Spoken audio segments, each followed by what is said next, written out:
Hi guys, Toymaker here, and this is the second part of our tutorial series on creating an animated ride for Twinity. In the first part, we set up the scene that you see here, and we've got our box moving around and doing what we want it to do. In this part, we will add the avatar component to it. So we'll get right to it. Um, Earlier, we started off with a scene from the the collaborative file from the Twinity website and hid all of the different avatar components and stuff so that we could work in the scene without um, any distraction. In this part, now we will unhide the parts of the avatar that we need. And for the time being, that would be, I'm going to use the male mesh. You could use the female mesh if you want to do. The male mesh and the male layer, which is the layer that has the bones in it. For the female avatar, that would be the female layer. I'm going to focus in on this pane. Right, one of the first things that we're going to want to do is get the avatar lined up with our box and positioned correctly. And in order to do that, we'll go back in here for a moment, and we'll go here and we'll choose this bit. If you can see it there, it says BIP01, which stands for biped 01. And that is the root of the avatar. It's also the part that is responsible for tracking the position of the avatar within the scene. So you can move other parts of the avatar. Oops, didn't mean to grab all of that. Grab that. You can move other parts of the avatar.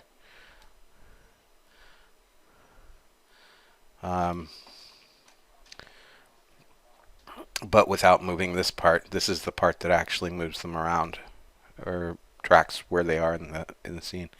So we're going to bring him over here to where our box is.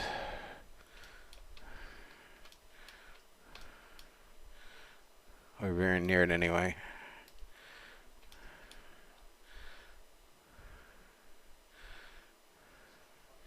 And figure out exactly where he should be on our box. Go into this.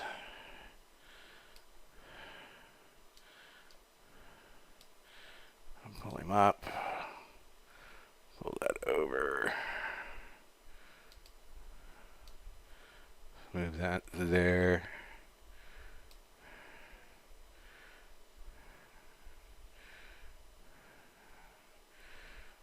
Yeah, that'll be fine.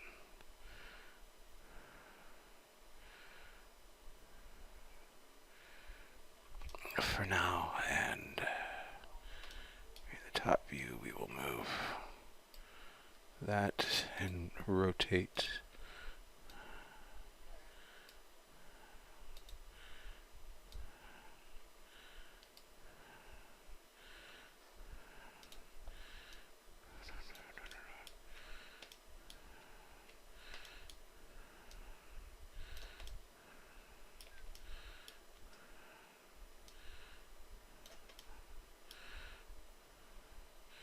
I'm not trying to get this to be perfect because this is not an animation tutorial, not for avatars anyway. But I still want it to look decent, or somewhat decent. There's a certain amount of pride involved.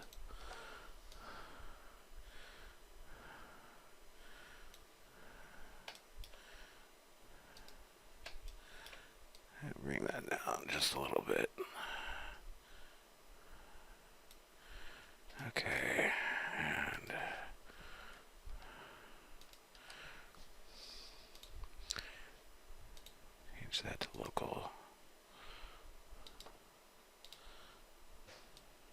rotates the right way.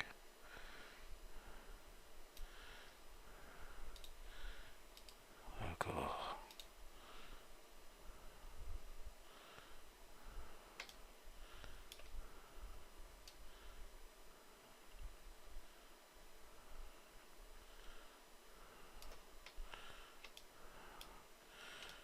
That looks a little funny, but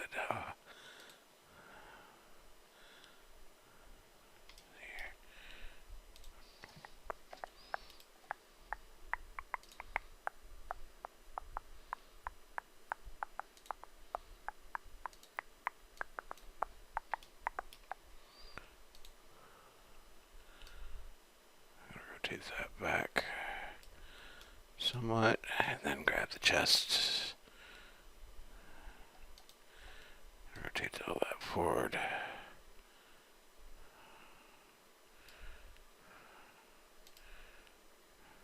Bring that forward.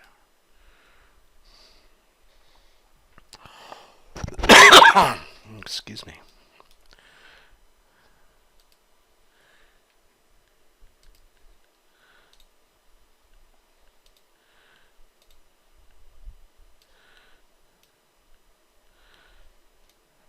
Oops.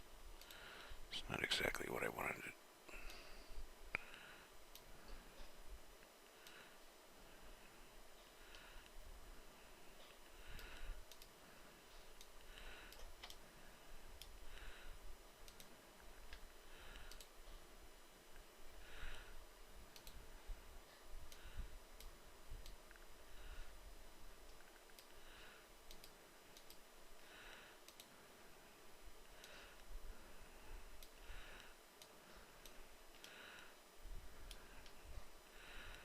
All right. And that's about where we want him for the moment. Okay, so once you get your avatar into place, the next thing that you're going to want to do is get him to move around. And the question is how to do that.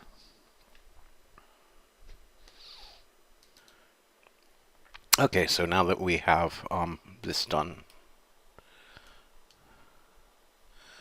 the next thing that I generally do, and it simplifies or helps to simplify the whole process of animation tremendously, is to add another dummy to our scene. And this one will actually be used to track exactly where the avatar is in relation to our box or our ride. And what we need to do is take this dummy, this new dummy, and line it up with the BIP01 up here. So with the new dummy selected, you go up here and click on Align, and then simply click on the BIP01, and we want it to align in the X, the Y, the Z, and we also want the align orientation local, all of those to be checked. And then just hit OK, and that brings that dummy to exactly where the avatar is. That's done. I'm going to hide the male skeleton for a moment so that the bones for the skeleton aren't getting in the way. Once you have that done,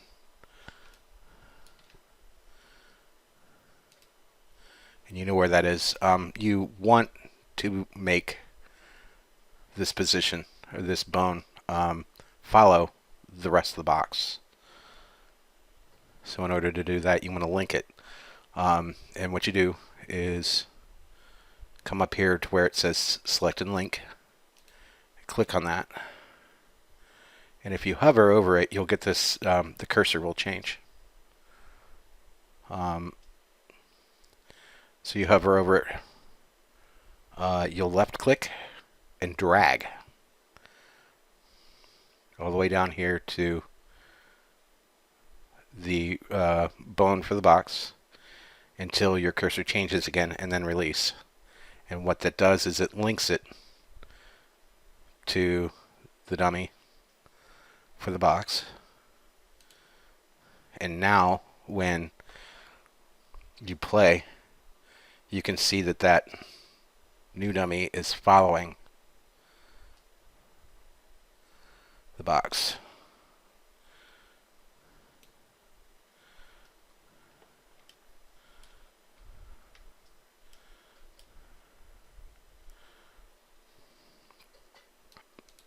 Okay, and so now that you have this done, you can actually begin the process of animating the avatar. I'm going to go up here and hide the first dummy because I don't need to see it anymore. I'm also going to hide the line because I don't need to see that anymore. But I do need to see the male. Something else that you can do to make your life a lot easier. Oh, also go up here and go back to select object because we don't want to link anything anymore. Something else that you can do to make your life a lot easier where when animating and stuff is to create something called selection sets. And well, I'll demonstrate what that is. Well, notice how I was there's the BIP01 is what I was wanting to select, and you can see it right here. I'm going to go up into the animation tab, but when I tried to select it, I didn't do it. It's going to make a liar out of me. Sometimes it will accidentally select like something that you didn't want to select. In order to make things a lot easier, what you can do is instead click on the bone that you want and then go up here and just type in like a reference name for it. Like for me, I normally put in like male underscore root, and that lets me know what that is. And then you hit enter, and if I click off of it and I want to pick it back up later, but there's like something in the way and it's hard to reach, then all I have to do is go up here to this drop down and it will actually select the male root for me. So it's there, and I don't have to worry about it anymore.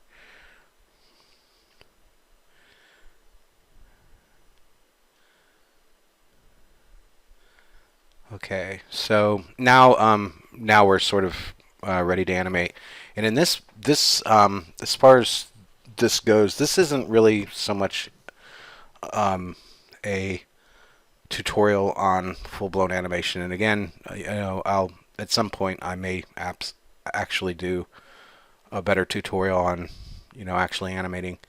But for this, like the biggest consideration for this is this particular bone, the root bone, and that's the only one at the moment that we really need to concern ourselves with, as it's the one that determines where the avatar is in the scene. So generally what I do is what you'll want to do is go down here where it says auto key, and you want to click that, and that will turn on the auto key so that when you make a change to the avatar, it will automatically put a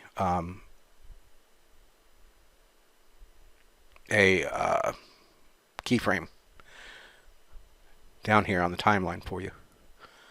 Otherwise, you have to hand key it, and it can be a little bit of a pain.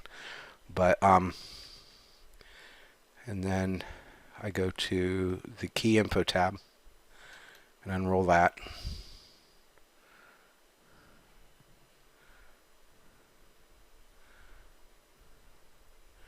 And where it says track selection,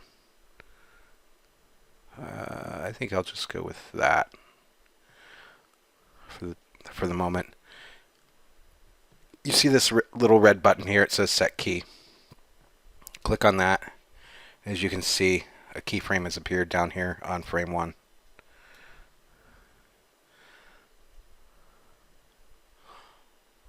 We'll also set one for vertical and one for rotation.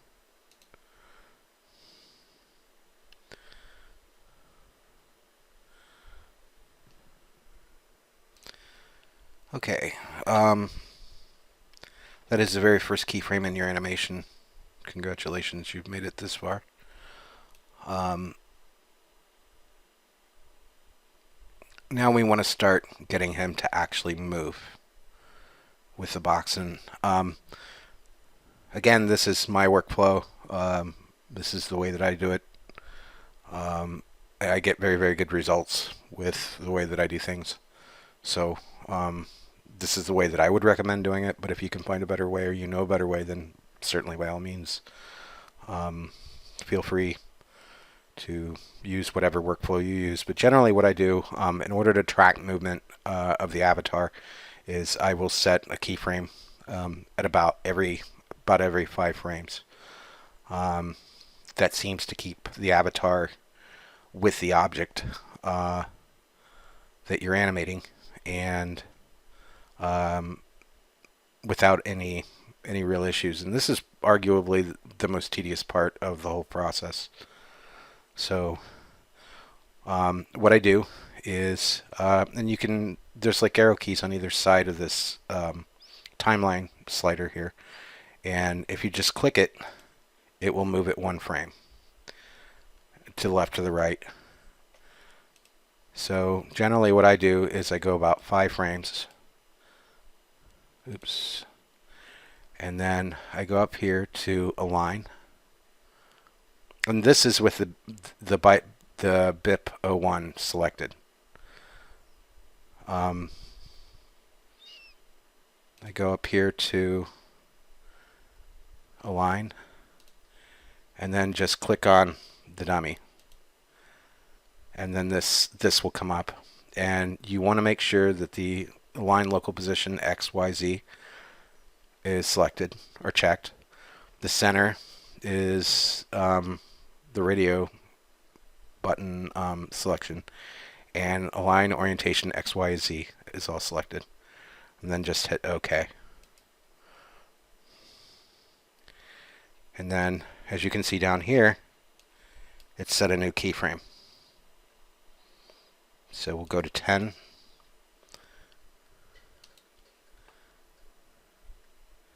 Dummy 2. Okay. And you just keep doing this through the entire animation. 4, 5. Line. Box here 1. Okay. Oops. I accidentally hit on the box instead of the dummy.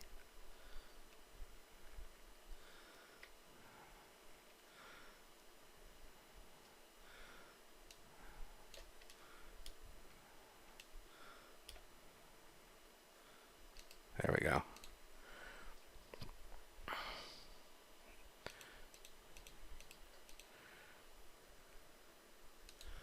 Line. Dummy.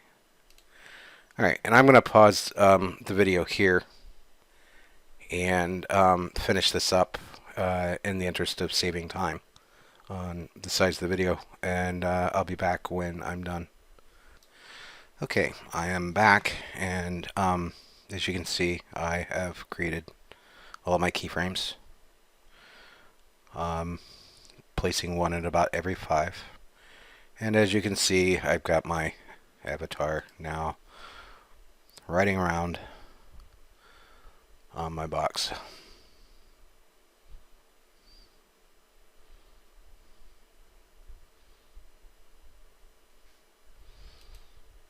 pretty cool.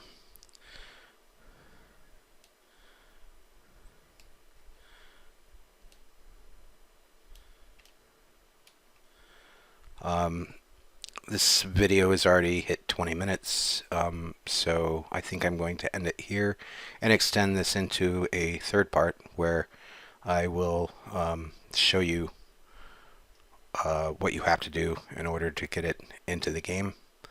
I hope this tutorial has been helpful. Again, if you have any questions or problems, feel free to hit me up in game or in world, and or on the Facebook Twinity community forums, and I will be happy to answer your questions.